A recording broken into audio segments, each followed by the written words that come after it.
এমজে boost top বটে deposit করার জন্য সর্বপ্রথম আপনার টেলিগ্রাম বটে চলে যেতে হবে। প্রথমে সার্চ অপশনে গিয়ে সার্চ দিবেন এমজে বুস্ট টপ লিখে, এমজে বুস্ট টপ বট লিখে সার্চ করার পর বট নিচে পেয়ে যাবেন। সিলেক্ট করে নিচের যে স্টার্ট বাটন রয়েছে, যে নিচে স্টার্ট এই বাটনে ক্লিক করবেন। করার পর আপনার 2টি চ্যানেল লিঙ্ক আসবে বা ইউজার নেম আসবে বলতে পারেন, সেগুলোতে জয়েন হয়ে নেবেন সিম্পলি। আমি সবগুলোতে জয়েন হয়ে নিয়েছি, তাই নিচে যে জয়েন ইট বাটনটি রয়েছে এখানে ক্লিক করে দিবেন। ক্লিক করার পর দেখতে পারবেন এখানে ডিপোজিট অপশন রয়েছে। সিম্পলি ডিপোজিট অপশনে ক্লিক করে অটো ডিপোজিট নামক একটি ইনলাইন বাটন দেখতে পারবেন, এখানে ক্লিক করবেন। করার পর স্টার্ট এই বাটনে ক্লিক করবেন। এটা প্রথমবার শুধু আসবে, পরবর্তীতে আর আসবে না। ক্লিক করার পর একটি পেজ আপনার সামনে শো করবে। এখানে হচ্ছে যে আপনার অ্যামাউন্ট দিতে হবে, তাও কত অ্যামাউন্ট দেবেন এটা টাকাতে দিতে হবে।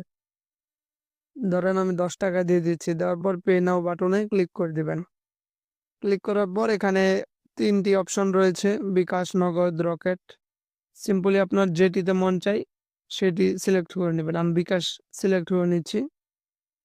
বিকাশ সিলেক্ট করার পর সিম্পলি এখানে দেখতে পারবেন যে কত অ্যামাউন্ট পাঠাতে হবে এবং কোন নাম্বারে পাঠাতে হবে। নাম্বারগুলো এখানে দেওয়া আছে। এখানে কপি যে বাটন রয়েছে এখানে ক্লিক করে কপি করে নেবেন। নেওয়ার পর পেমেন্ট করবেন বিকাশে। করার পর একটি ট্রানজ্যাকশন আইডি পাবেন। বিকাশ, নগদ যখন পেমেন্ট করবেন ট্রানজ্যাকশন আইডি পাবেন।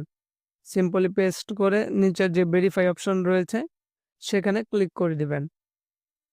ক্লিক করার পর এখানে দেখতে পারবেন পেমেন্ট সাকসেস দেখাচ্ছে এবং সাকসেস পেজে নিয়ে যাওয়ার আগ পর্যন্ত ক্রস চিহ্নতে ক্লিক করবেন না। এই যে সাকসেস পেজে নিয়ে আসবে, আসার পর উপরে দেখতে পারবেন ক্রস চিহ্ন রয়েছে একটি, এখানে সিম্পলি ক্লিক করে দিবেন।